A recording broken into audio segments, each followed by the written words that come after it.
नमस्कार दोस्तों, स्वागत है आपका अपने चैनल पर JAC NCERT Hindi learning with Rakesh में। आज हम लेकर आए हैं क्लास 9 कक्षा 9 भूगोल एमसीक्यू क्वेश्चन आंसर यानी प्रश्न उत्तर। यहाँ पे आपको बता दें, इस अध्याय से टोटल अध्याय हमारा चैप्टर नंबर 2 है और ये भारत का भौतिक स्वरूप है यानी फिजिकल फ्यूचर ऑफ इंडिया है। ये एनसीईआरटी जेसीईआरटी के अनुरूप है। ये लेटेस्ट बुक से आधारित लिया गया है और ये पूरे चैप्टर से क्वेश्चन यहाँ बनाए गए हैं। यह video JAC NCERT JCERT JAC board से संबंधित दोनों छात्रों या सभी के लिए इम्पोर्टेंट है जो कंपटीशन की तैयारी करते हैं उनको लिए भी है, तो ये बहुत ही उपयोगी है। तो वीडियो को अंत तक ज़रूर देखें और जानें कौन सा प्रश्न परीक्षा में पूछे जाते हैं और आपके बोर्ड एग्जाम 2026 में कक्षा 9 जैक बोर्ड 2026 में आपके लिए कौन सा क्वेश्चन इंपॉर्टेंट है। तो आप वीडियो पे बने रहें, ये बहुत अच्छा है। हम लोग ये चैप्टर पढ़ चुके हैं, थ्योरी पूरे कंप्लीट और अच्छे से। अगर आप नहीं देखें हैं हमारा चैप्टर 2 भारत का भौतिक स्वरूप और आप क्लास 9 में पढ़ रहे हैं, जैक से संबंधित हिंदी मीडियम में है, तो आप ज़रूर जाके देखें, आपको बहुत अच्छा लगेगा क्योंकि हम चैप्टर 2 बहुत अच्छे से एक्सप्लेन किए हैं। मेरा थ्योरी डाला हुआ है पार्ट वाइज करके।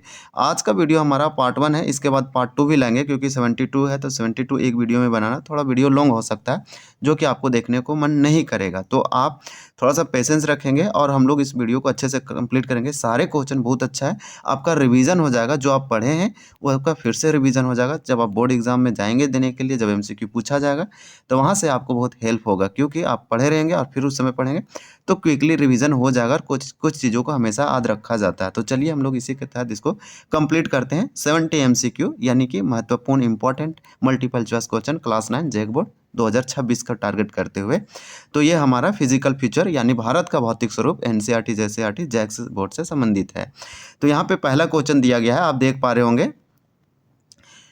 पहला में दिया कि भारत के कुल भूभाग का क्षेत्रफल लगभग कितना है। तो इसका राइट आंसर हमारा ए हो जाएगा, 3.28 मिलियन वर्ग किलोमीटर है।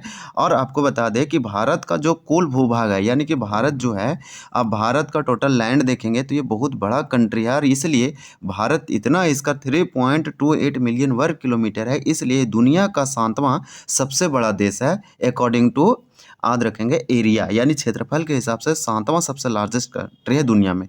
तो फिर पहला कौन है, तो याद रखेंगे पहला रूस है, दूसरा आप याद रखेंगे कि दूसरा कनाडा है, तीसरा आप यूएसए या चाइना बोल सकते हैं और चौथा चाइना और यूएसए में कोई आप क्रम में बोल सकते हैं, कोई इसमें गलती नहीं होगा। तो फर्स्ट आप रसिया याद रखें, सेकंड में कनाडा, तीसरा में आप अमेरिका यानी यूएसए और फोर्थ में रसिया। इस प्रकार से याद रख सकते हैं। भारत 7th है क्योंकि भारत का भूभाग क्षेत्रफल दुनिया में बहुत बड़ा है, 7th लार्जेस्ट कंट्री है। अगर पाकिस्तान साथ में रहता तो ये तीसरा चौथा पे रहता। तो इस प्रकार से इसका आंसर ए हो जाएगा। आप समझ पा रहे हैं, चीज़ों को याद रखें। देखिए कौन सा क्वेश्चन इंपॉर्टेंट है, ये जनरल क्वेश्चन है, इस चैप्टर में बात किया गया था इसका, इसी के बारे में जिक्र किया गया था। भारत का स्थल सीमा की लंबाई कितनी है, तो इसका राइट आंसर ए हो जाएगा, 15,200 किलोमीटर भारत की स्थल सीमा है।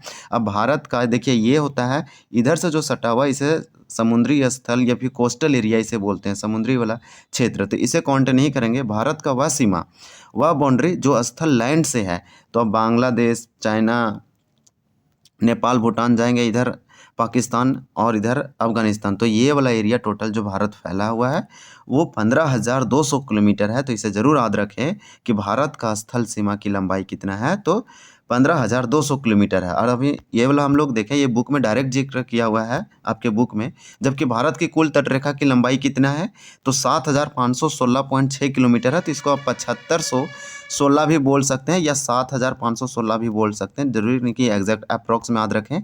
तो भारत की जो कुल तटीय रेखा, देखिए तटीय रेखा, तो तटीय रेखा का मतलब होता है कोस्टल एरिया, तट का मतलब कोस्टल, वह क्षेत्र जो पानी से सटा रहता है यानी वह भूभाग, वह क्षेत्र एरिया जो कोस्टल समुद्र से सटा हुआ, उसे कोस्टल तट रेखा बोलते हैं। और इसकी लंबाई, तो भारत यहाँ उत्तर, यहाँ पे बोलेंगे गुजरात से लेकर ये पूरा का पूरा पश्चिम बंगाल तक पूरा घिरा हुआ है, तीनों साइड से। इधर अरब सागर है, इधर बे ऑफ बंगाल, बंगाल की खाड़ी है और इधर इंडियन ओशियन है, इसलिए पेनिनसुला इंडिया या प्रायद्वीपीय भारत बोलते हैं क्योंकि 3 साइड से वाटर से घिरा हुआ है। और ये बहुत बड़ा भारत का तटीय रेखा है, 7,516.6 किलोमीटर है।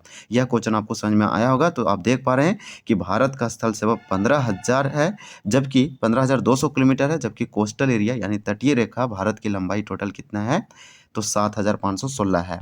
ये दोनों क्वेश्चन आपके दिमाग में बैठ जाना चाहिए और याद होना चाहिए। आपको किसी प्रकार से भी प्रॉब्लम है तो आप डायरेक्ट कमेंट में सजेशन या फिर क्वेश्चन कुछ भी क्वेरी पूछ सकते हैं। भारत का उत्तरीतम बिंदु कौन सा है? अब भारत का सबसे उत्तरी, अब भारत को देखेंगे तो सबसे नॉर्थ पॉइंट पूछा जा रहा है, तो इसे इंदिरा कोल कहते हैं। अगर आपसे सबसे दक्षिणी बिंदु पूछा जाएगा तो अंडमान निकोबार द्वीप समूह में है, जिसको बोलते हैं इंदिरा पॉइंट। इंदिरा गांधी के नाम पर रखा गया है। हालांकि इंदिरा पॉइंट ये अब पानी में डूब गया है, समा गया है ये आइलैंड, क्योंकि 2004 में सुनामी आया था, इंडियन सुनामी, हिंद महासागर में सुनामी आया था। ये अब तक का सबसे खतरनाक डेंजरस सुनामी था। ये पूरा का पूरा आइलैंड इसमें समा गया। ये भारत का सबसे दक्षिणी बिंदु था, नाम था इंदिरा पॉइंट। लेकिन आपसे पूछा जा रहा है भारत का उत्तरीतम, उत्तरीतम का मतलब नॉर्थ वाला, सबसे नॉर्थ वाला पॉइंट सबसे कौन सा भारत का, वह कौन सा बिंदु है? तो दोनों है इंदिरा कोल। उत्तर पूछा जाएगा कोल याद रखेंगे, दक्षिण पूछा जाएगा तो पॉइंट। तो यहाँ उत्तरी मतलब उत्तर, तो याद रखें कि इसका आंसर हो जाएगा इंद्री, यहाँ पे इंदिरा कोल। चलो नेक्स्ट क्वेश्चन देखते हैं। क्वेश्चन नंबर 5 है। क्वेश्चन नंबर 5 में भारत का दक्षिणतम बिंदु कौन सा है? तो इंदिरा पॉइंट होगा। इसके बारे में हम जिक्र किए हैं, इंदिरा पॉइंट के बारे में जरूर याद रखें। भारत का पश्चिमी बिंदु कौन है? तो ये गुजरात का कच्छ है। देखिए गुजरात जो कच्छ है वो गुजरात में पड़ता है, जबकि जैसलमेर एक जिला है राजस्थान का, इसी प्रकार से कच्छ भी जिला है गुजरात का। अमृतसर जो है सिर्फ पंजाब का। अब जानते हैं कि ये अमृतसर बहुत फेमस है पंजाब का, ये वहाँ भी एक डिस्ट्रिक्ट है। मुंबई महाराष्ट्र का कैपिटल है। राजस्थान का कैपिटल जयपुर, जिसे पिंक सिटी कहते हैं। गुजरात का कैपिटल गांधीनगर, पंजाब का चंडीगढ़, महाराष्ट्र का मुंबई दिया गया है। तो इसका राइट आंसर क्या हो जाएगा? आंसर हो जाएगा बी, गुजरात का हमारा कच्छ है। यानी कि सबसे भारत का पश्चिमतम बिंदु, आप भारत को देखेंगे ये इस तरह बनाएंगे तो यहाँ पे जो हमारा है गुजरात, या फिर डायरेक्टली आप चार इस साइड जो है सबसे एकदम, इसे बोलते हैं वेस्टर्न बिंदु पॉइंट। तो ये कौन सा है? तो कच्छ है, जो कि गुजरात में है। तो इसे जरूर याद रखेंगे। नेक्स्ट क्वेश्चन है 7 नंबर, भारत का पूर्वी बिंदु कौन सा है? तो अरुणाचल प्रदेश है। अरुणाचल प्रदेश में किबिथु है, जो कि भारत का सबसे पूर्वी बिंदु, इसे बोलेंगे ईस्ट बिंदु। तो अरुणाचल प्रदेश का कैपिटल ईटानगर होता है। ये 7 सिस्टर्न का राज्य है। अरुणाचल प्रदेश के लिए इसलिए जानते हैं कि ब्रह्मपुत्र रिवर भारत में इंटर करता है अरुणाचल प्रदेश में, और अरुणाचल प्रदेश में ब्रह्मपुत्र रिवर को दिहांग के नाम से जानते हैं। इसी प्रकार से नेक्स्ट क्वेश्चन हमारा है 8 नंबर, कि भारत का क्षेत्रफल विश्व के कुल भूभाग का कितना प्रतिशत है? अभी हम देखिए क्वेश्चन में आपको नहीं बताएं, तो 3.28 मिलियन वर्ग किलोमीटर भारत का कुल भूभाग है, लैंड है, एरिया है, क्षेत्रफल। एक बहुत बड़ा देश है, इसलिए दुनिया का 7वां सबसे बड़ा देश है। और इसी के कारण विश्व में, टोटल वर्ल्ड में भारत का जो कुल भूभाग है उसका परसेंटेज निकालेंगे तो 2.84% होगा। ये वाला आपको याद रखना है। और आपको बता दें कि पूरे दुनिया, मान लीजिए कि अर्थ जो पृथ्वी 100% है, उसमें से भारत के पास लैंड कितना है? 2.4% है। इतना भारत के पास होल्ड है, या फिर इतना भारत जो है इतने बड़ा आकार में क्षेत्रफल में फैला हुआ है। क्वेश्चन नंबर हमारा 9 है। 9 में आप देख पा रहे हैं कि भारत कि उत्तर से दक्षिण की लंबाई कितना है? यानी कि भारत का आपसे पूछा जा रहा, भारत का देखेंगे तो उत्तर से दक्षिण पूछा जा रहा है, यानी ये जम्मू कश्मीर से श्रीनगर से लेकर कन्याकुमारी तक पूछा जा रहा है। श्रीनगर जम्मू कश्मीर का राजधानी है, कन्याकुमारी तमिलनाडु में पड़ता है। तो उत्तर से दक्षिण इसे बोलते हैं नॉर्थ टू साउथ। तो टोटल इसका लंबाई कितना है? तो इसका चलिए ऑप्शन देखते हैं। इसका राइट आंसर हम लोग का हो जाएगा डी, हो जाएगा 3214 किलोमीटर है। तो 3240 किलोमीटर है। ये बहुत इंपॉर्टेंट है, इसे आबाद रखना है।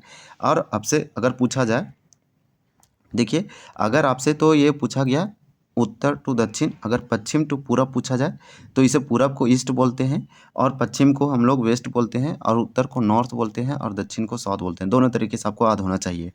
तो देखिए ये वाला जो है अरुणाचल प्रदेश से लेकर गुजरात तक जो लंबाई है भारत का, वो 2933 किलोमीटर है। इसे पूरब से पश्चिम बोलते हैं, जबकि लंबाई थोड़ा सा अधिक है, 3000 प्लस है, तो 3214 किलोमीटर है। तो इसमें ये आपका दिया गया था कि पूछा जा रहा है कि भारत का पूरब से पश्चिम की चौड़ाई कितना है, लेंथ कितना है? तो 2933 किलोमीटर है। ये वाला आप जरूर याद रखेंगे। तो ये हमारा ईस्ट टू वेस्ट था, और नॉर्थ टू साउथ हमारा दिया गया है। तो दोनों तरीके से आप याद रखें, आपको ये याद होना चाहिए। क्वेश्चन नंबर हमारा 11 है, भारत का भौतिक स्वरूप कितने प्रमुख भागों में विभाजित है? आप क्लास का चैप्टर थ्योरी पढ़े होंगे या आपके स्कूल में पढ़ाया होगा, तो इसका आंसर बताया होगा 6। जैसे में कुछ मॉन्टेनियस है, कुछ प्लेन एरिया है, प्रायद्वीपीय है, और फिर जिसे प्लेट्यू बोलते हैं, प्रायद्वीपीय में, यानी कि दक्षिणी भारत है। उसके बाद आप देखे होंगे कि द्वीप समूह है। तो इस प्रकार से टोटल जो भारत का भौतिक स्वरूप है, यानी भौतिक का मतलब फिजिकल होता है, स्वरूप मतलब कि आकृति, उसका शेप। तो इंडिया का फिजिकल जो फीचर है, शेप है, वो अलग अलग है। और टोटल भारत को 6 पार्टों में बांटा जाता है। एक माउंटेनियस अलग, फिर रेगिस्तान वाला अलग बांटते हैं जहाँ बालू सैंडी आकार की पाई जाती है। तो टोटल 6 होगा। इसे याद रखें, आप बुक खोल के देखेंगे तो आपको बड़े बड़े अक्षरों में लिखा हुआ मिलेगा। हिमालय पर्वतमाला किस दिशा में फैली हुई है? तो ये पश्चिम से पूरब की ओर है। हिमालय पर्वतमाला दुनिया का सबसे यंगेस्ट पर्वतमाला में से एक है। ये फोल्ड माउंटेड है, यानी वलित पर्वतमाला है। इसका टोटल लंबाई 2400 किलोमीटर है और इसका 2400 किलोमीटर है और इसका जो विड्थ है, मतलब कि इसका जो चौड़ाई है, वो लगभग 240 किलोमीटर है। ये जरूर याद रखें। हिमालय पर्वतमाला में दुनिया का सबसे हाईएस्ट पीक है माउंट एवरेस्ट, जिसका 8848 मीटर हाइट है। ये जरूर याद रखें, जो कि नेपाल और चाइना के बॉर्डर पर पड़ता है।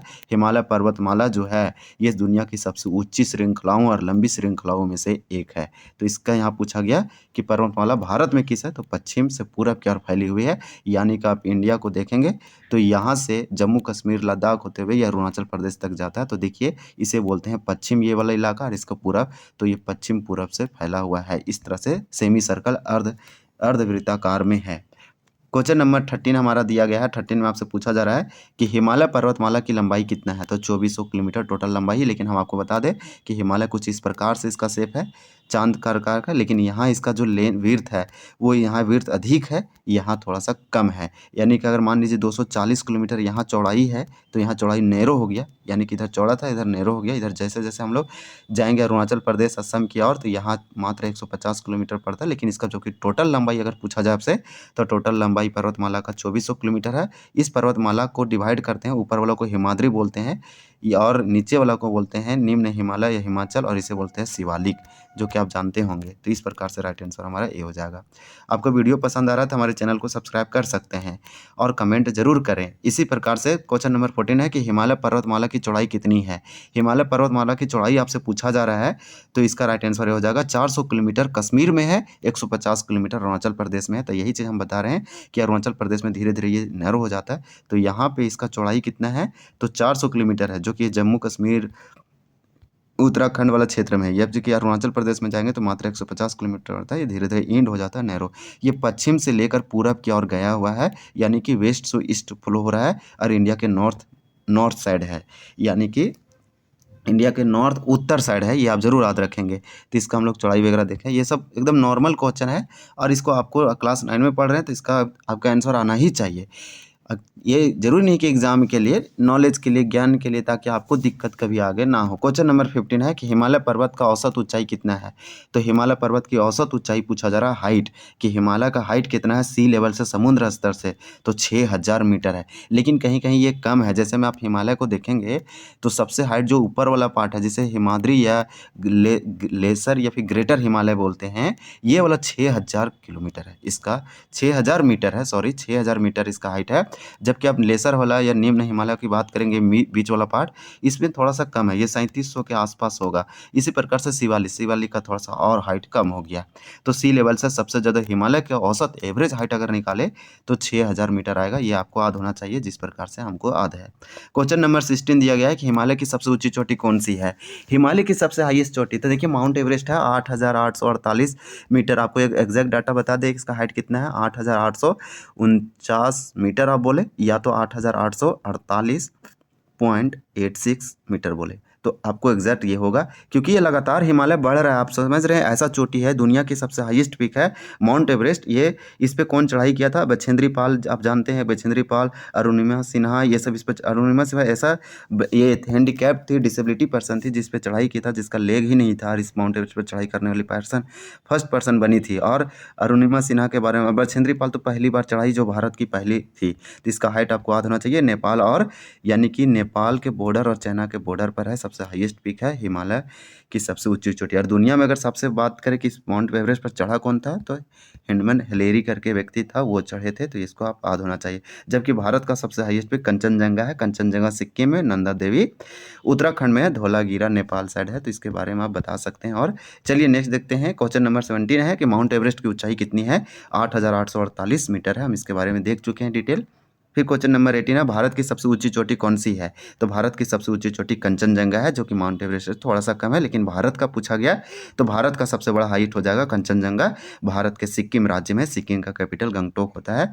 आप जानते हैं कि जो माउंट एवरेस्ट है वो नेपाल और चाइना में है, तो भारत में नहीं है, इसलिए कंचनजंगा को सबसे। इसके बाद केटू है, केटू को गॉडविन ऑस्टिन बोलते हैं। केटू जो है सो ये पीओके वाला रीजन में है। पीओके का मतलब होता है पाकिस्तान ऑक्यूपाइड कश्मीर, इसे पाकिस्तान अधिकृत कश्मीर भी बोलते हैं हिंदी में। तो पाकिस्तान ऑक्यूपाइड कश्मीर मतलब कि भारत का वह क्षेत्र जो पाकिस्तान ने कब्जा करके रख रखा है, जिसको हम पीओके बोलते हैं। तो पाकिस्तान, ये भारत चाहता है कि इसको हम फिर से वापस लें। तो ये इसको यहाँ पे देखिए कामेत दिया है। कामेत कहाँ पे है? तो कामेत नेपाल साइड है।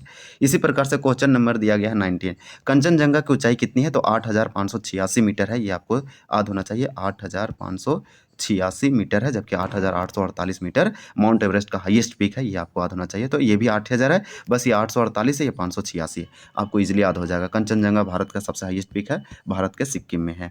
तो बहुत अच्छा से क्वेश्चन बनाया गया, बहुत अच्छा है, आपको देखने में भी अच्छा लग रहा होगा।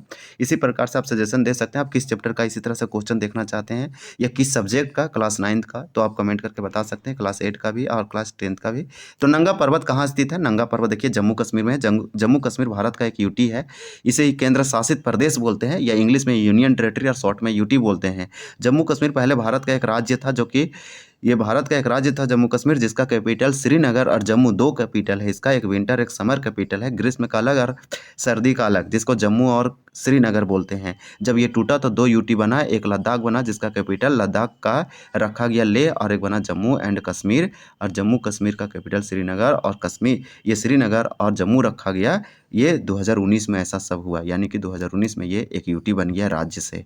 तो फिर से डिमांड हो रहा है कि फिर से इसे राज्य बनाया जाए। तो नंगा पर्वत कहाँ है? जम्मू कश्मीर में है। इसी प्रकार से दिया गया है क्वेश्चन नंबर 21 कि नंदा देवी चोटी कहाँ स्थित है? तो उत्तराखंड में है। नंदा देवी उत्तराखंड में, इसका कैपिटल देहरादून होता है। ये पर्वतों और पहाड़ियों वाला एक राज्य है, उत्तर प्रदेश से अलग होकर बना है। इसी प्रकार से क्वेश्चन नंबर 22 है, कामेत चोटी कहाँ है? उत्तराखंड में है। तो देखिए कामेत, अगर हम इसके बारे में कुछ बोले, अगर गलत बोले तो वो नहीं, इसका आंसर राइट हो जाएगा उत्तराखंड। उत्तराखंड के अब जानते हैं उत्तराखंड का कैपिटल देहरादून है, और उत्तराखंड आप जानते होंगे केदारनाथ के लिए बहुत फेमस है, अलकनंदा रिवर के लिए। तो ये यहाँ पे जो है गंगा रिवर फ्लो होता है। तो कामेत चोटी जो है उत्तराखंड में, स्पेशली याद रखेंगे। इसे आपके बुक में दे रखा है टेबल में बना के, तो आपको घबराना नहीं है। नेक्स्ट क्वेश्चन हमारा दिया गया है, क्वेश्चन नंबर 23 है। 23 में आपसे पूछा जा रहा है कि धौलागिरी और अन्नपूर्णा पर्वत कहाँ स्थित है? तो नेपाल में। आप सिंपल याद रखें कि ये सब पर्वत है, ये सब माउंटेन है, और सब का सब पार्ट है माउंटेन। ये सब कहीं ना कहीं हिमालय पर्वतमाला का ही श्रृंखलाओं में बसे हुए हैं। सबसे हाईएस्ट पीक है तो धौलागिरा, यानी धौलागिरी या धौलागिरा, और अन्नपूर्णा नेपाल में है। नेपाल का कैपिटल काठमांडू है, भारत का पड़ोसी देश है। क्वेश्चन नंबर 24 है, हिमालय की सबसे पुरानी चट्टानों का नाम क्या है? तो अरावली श्रेणियाँ। ये दुनिया का सबसे पुराना पर्वत श्रृंखलाओं में से एक है, और ये वलित पर्वत श्रेणी है। ये राजस्थान, ये गुजरात, हरियाणा और दिल्ली में फैला हुआ है। ये अब इतना इरोड हो गई है, हवाओं से इतना टूट फूट गई है कि यह पर्वत पहाड़ बचा ही नहीं, अब समतल एरिया बन गया है, पठार के जैसा हो गया। अरावली जो है राजस्थान और गुजरात और दिल्ली हरियाणा में पाया जाता है। ये दुनिया की सबसे पुरानी चट्टानों में से एक है। तो हिमालय की सबसे पुरानी चट्टान कौन है? अरावली है, अरावली पर्वत है। तो इसको याद रखेंगे, सेंट्रल इंडिया। आप जाएंगे इंडिया के, ये किस डायरेक्शन में था? तो यहाँ पे था ऐसे। तो देखिए इसको बोलते हैं पश्चिम और इसको बोलते हैं उत्तर। तो ये आप बोल सकते हैं कि ये जो था से उत्तर पश्चिम डायरेक्शन में था, और अरावली पर्वत माउंटेन। हिमालय पर्वतमाला कितने भागों में विभाजित है? तो देखिए हिमाद्री, हिमाचल और शिवालिक 3 भागों में है। अब यहाँ पे हम ब्रैकेट में भी बता दें ताकि आपको हो सके। हिमालय का बारे में देखिए, हिमालय को देखेंगे तो ये 3 पार्टों में, ऊपर वालों को हिमाद्री बोलते हैं, सेकंड वाला को हिमाचल बोलते हैं, और थर्ड वाला को शिवालिक बोलते हैं। सबसे हाइट हिमाद्री का है, इसे ग्रेटर हिमालय बोलते हैं, इसे लेसर हिमालय या हिमाचल निम्न हिमालय बोलते हैं। इसके बाद इसका हाइट है, और शिवालिक का सबसे कम हाइट है। तो इस प्रकार से इसके 3 भागों में डिवाइड किया गया हिमालय को। हिमालय का सबसे ऊपरी भाग का क्या है? तो हिमाद्री कहते हैं। इसे हम याद रखेंगे। हिमाद्री सबसे ऊपर वाला टॉप वाला पार्ट है, जिसका हाइट टोटल कितना है? तो 6000 मीटर है। ये भी आप याद रखें। इसी प्रकार से हिमाद्री की औसत ऊंचाई कितनी है? देखिए हिमाद्री का औसत ऊंचाई पूछा जा रहा है, तो यहाँ पे हम बता चुके थे, ये क्वेश्चन आ चुका था पहले से, तो 6000 मीटर हो जाएगा। नेक्स्ट क्वेश्चन है, क्वेश्चन नंबर हमारा 28 है, हिमालय का मध्य भाग कौन सा है? तो हिमालय का मध्य भाग हिमाचल है, जिसे निम्न हिमालय के नाम से जानते हैं। नेक्स्ट क्वेश्चन है 29, हिमाचल की औसत ऊंचाई कितनी है? तो हिमाचल का औसत ऊंचाई 3700 से 4500 मीटर है, यानी कि आप हिमालय को देखेंगे ये सेमी सर्कल है, अर्धवृत्ताकार के टाइप्स में है, और ये भारत के पश्चिम से लेकर पूरब में फैला हुआ, नॉर्थ में ये जम्मू कश्मीर से लेकर अरुणाचल प्रदेश तक फैला हुआ है। इसका टोटल जो हाइट है वो 2400 किलोमीटर है, हाइट नहीं सॉरी 2400 किलोमीटर इसका टोटल लेंथ है, जबकि लंबाई जो है ये 300-400 से लेकर यहाँ 150 किलोमीटर है। ये इसको डिवाइड किया गया है 3 पार्ट में हिमालय को। तो हिमालय को 3 पार्ट में, इसे हम बताएं हिमाद्री बोलते हैं, इसे हिमाचल बोलते हैं या निम्न हिमालय बोलते हैं। तो यही हिमाचल की औसत ऊंचाई पूछा गया, यानी ये बीच वाला का, तो इसका 3700 से 4500 है, जबकि ऊपर वाला का 6000 मीटर है। तो इसको याद रखेंगे। नेक्स्ट क्वेश्चन देखेंगे, क्वेश्चन नंबर 30 नंबर दिया गया है, हिमाचल का सबसे निचला भाग कौन सा है? तो शिवालिक है। शिवालिक यानी कि हिमालय का सबसे निचला भाग ये वाला पूछा जा रहा है, शिवालिक है। इसके बाद प्लेन एरिया आ जाता है, यूपी आ जाता है, उसके बाद बिहार है। तो इस प्रकार से प्लेन एरिया जानते हैं कि बहुत फर्टाइल है, दुनिया का सबसे अधिक आबादी वाला जगह है, जिसे प्लेन एरिया या फिर मैदानी इलाका कहते हैं, वो भी भारत का एक भौतिक स्वरूप में से एक है। शिवालिक पर्वत की औसत ऊंचाई कितना है? तो इसका आंसर डी हो जाएगा, 900 से 1100 मीटर। तो इसका सबसे हाइट कम है, वो भी हिमालय का पार्ट है। नेक्स्ट क्वेश्चन देखेंगे, क्वेश्चन नंबर हमारा 32 है। क्वेश्चन नंबर 32 में दिया गया है कि हिमालय के किस भाग को दून घाटी के लिए जाना जाता है? देखिए शिवालिक घाटी को, हिमालय का जो शिवालिक भाग है इसे दून घाटी, आपके बुक में दून घाटी का जिक्र आया है। ये दून घाटी जितना भी है, मैक्सिमम दून घाटी आपको, जैसे देहरादून वो भी दून है, दून घाटी आपको सबका सब देखने को मिलेगा उत्तराखंड में। उत्तराखंड में देहरादून इसका कैपिटल, और वही एक दून घाटी है। तो इस जितने भी दून वाला आते हैं सबका सब शिवालिक में बसे हुए हैं। तो इस प्रकार से क्वेश्चन नंबर हमारा 33 है। तो हमारा क्वेश्चन नंबर 33 में है कि कश्मीर हिमालय किस नदी के बीच स्थित है? तो कश्मीर हिमालय किस नदी के बीच में है? तो हमारा ये इसका हो जाएगा सिंधु और सतलज। आपको एक बारे में और बता देते हैं, देखिए हिमालय है, हिमालय को ऐसे डिवाइड कर रखे हैं टोटल 4 पार्टों में। तो यहाँ देखिए ये रिवर और ये रिवर के द्वारा ये सेपरेट हो गया, तो इसे एक पार्ट बोले, इसे पंजाब हिमालय या कश्मीर हिमालय से बोलते हैं। इसी प्रकार से इसके और इसके बीच का एक हिमालय जिसे कुमाऊं हिमालय, ये और ये नेपाल हिमालय और ये असम हिमालय, ये ब्रह्मपुत्र रिवर के द्वारा बनता है, और ये तीस्ता या काली नदियों के द्वारा बनता है, और ये गंगा रिवर के द्वारा बनता है। इसी प्रकार से गंगा का मैदान भी कहते हैं। तो इससे आपसे पूछा जा रहा है कश्मीर हिमालय, जैसे पंजाब हिमालय हम बोले, कश्मीर हिमालय किस नदी के बीच स्थित है? तो सिंधु और सतलज नदियों के बीच है। मतलब ये आपको समझना है कि ये हमारा सिंधु नदी है और ये सतलज नदी है, ये इसको सेपरेट किया जा रहा है, यानी हिमालय को जो से कट किया गया है सतलज नदियों के द्वारा, और यहाँ सिंधु नदी है, और इसके बीच वाला भाग को बोला गया कश्मीर हिमालय। तो कश्मीर हिमालय सिंधु और सतलज बीच अवस्थित है। इसी प्रकार से जो कुमाऊं हिमालय आएगा, देखिए ये सतलज है, ये हमारा कुमाऊं क्षेत्र है, कुमाऊं पड़ता है उत्तराखंड में। तो ये देखिए काली नदी और सतलज, तो सिंधु और सतलज के बीच में जो बना वो कश्मीर हिमालय, जिसे पंजाब हिमालय बोलेंगे। फिर सतलज और काली नदियों के बीच में जो रिवर बने, ये क्षेत्र बनेगा, इसे बोलेंगे कुमाऊं हिमालय। फिर नेपाल हिमालय, इसे तीस्ता रिवर के बीच में, और इधर ब्रह्मपुत्र असम का क्षेत्र बोलेंगे। तो इस प्रकार से इसमें दिया गया, अभी आएगा तो और अच्छे से बताएंगे। तो यह वीडियो आपको बहुत आकर्षक और बहुत अच्छा लग रहा होगा, और क्लास 9 का है, हिंदी मीडियम के लिए बहुत इंपॉर्टेंट है। ये कंपटीशन दूसरी चीज़ों के लिए भी आप वीडियो देख सकते हैं। चैप्टर 2 है ये हमारा, भारत का भौतिक स्वरूप, जिसे फिजिकल फीचर ऑफ इंडिया कहते हैं। इसमें टोटल 72 क्वेश्चन है, इसमें आज हम 35 देखेंगे। तो हम लोग बहुत नज़दीक वीडियो के एंड में पहुंच चुके हैं। ये एमसीक्यू बहुत most important multiple choice question है, जो कि जैक बोर्ड 2026 के लिए इंपॉर्टेंट है। एनसीईआरटी जेसीईआरटी बुक पर आधारित है, पूरे बुक से बनाया गया है, आप देख पा रहे होंगे। तो कश्मीर हिमालय जो है सिंधु और सतलज के बीच है, जबकि कुमाऊं हिमालय किस नदियों के बीच है? तो सतलज और काली नदियों के बीच है। ये 4 पार्ट में डिवाइड किया गया है। जबकि नेपाल हिमालय किस नदी के बीच फैला हुआ है? तो काली और तीस्ता नदी के बीच फैला हुआ है, और असम हिमालय तीस्ता और ब्रह्मपुत्र नदी के बीच है। आपको बता देते हैं, जैसे हम हिमालय है, तो देखिए यह क्षेत्र 1 हो गया, ये 2 हो गया, एक 4 हो गया। देखिए इसे हम बोलते हैं असम हिमालय। तो असम हिमालय इसलिए बोलते हैं कि यहाँ असम राज्य है, और ये ब्रह्मपुत्र नदी है, और ये हमारा तीस्ता नदी है। तीस्ता नदी और ब्रह्मपुत्र के नदी के बीच इसको सेपरेट किया गया हिमालय को काट करके, और यहाँ असम क्षेत्र आया, इसलिए इसे असम हिमालय बोले। जबकि इसे हम नेपाल हिमालय बोले, तो ये नेपाल रीजन पड़ रहा है। जबकि ये तीस्ता नदी है और ये काली नदी है, ये 2 बीचों के, इसलिए इसे नेपाल बोले। और यहाँ बोले हम कुमाऊं हिमालय। कुमाऊं हिमालय बोलने का रीजन था कि ये उत्तराखंड है, और कुमाऊं तो नेपाल, ये उत्तराखंड में है, इसलिए कुमाऊं बोलेंगे। तो ये हमारा कौन सा नदी है? तो ये हम बोलेंगे काली नदी और सतलज है। जबकि हम कौन सा? सिंधु है। तो सिंधु और सतलज के बीच में कश्मीर, क्योंकि कश्मीर वाला रीजन है, इसे पंजाब पाट वाला मैदान बोलते हैं। तो इस प्रकार से आपको याद होना चाहिए। काली यानी काली और तीस्ता के बीच में नेपाल हिमालय है, असम हिमालय जो है तीस्ता और ब्रह्मपुत्रा के बीच में है। बहुत अच्छे से अगर ये समझ में नहीं आया तो आप फिर से बोलेंगे, कमेंट करेंगे, हम फिर अगले वाला वीडियो पार्ट 2 में आपको बताएंगे। तो इस प्रकार से हम टोटल क्वेश्चन 36 देख लिए, लेकिन हमारा आज रहेगा 25 तक ही, यानी 35 तक। हम फिर इसमें पार्ट 2 लाएंगे, भाग 2, और टोटल हम लोग 72 उसमें कंप्लीट करेंगे। जो बचेगा उसमें देखेंगे। तो यह वीडियो आपको बहुत ही हेल्पफुल लगा होगा। तो दोस्तों, अगर यह वीडियो आपको उपयोगी लगा हो तो इसे लाइक करें और अपने दोस्तों के साथ शेयर करें और चैनल को सब्सक्राइब करें। और सब्सक्राइब करना भूलना नहीं है, और बेल आइकन दबाएं ताकि अगला नोटिफिकेशन आपको मिल सके और चैप्टर की प्रैक्टिस और वीडियो सबसे पहले आपको मिल सके अगर आप बेल आइकन दबाएंगे तो। धन्यवाद, मिलते हैं अगले वीडियो में। यह वीडियो आपको बहुत हेल्पफुल लगा होगा। तब तक के लिए धन्यवाद। जय हिंद।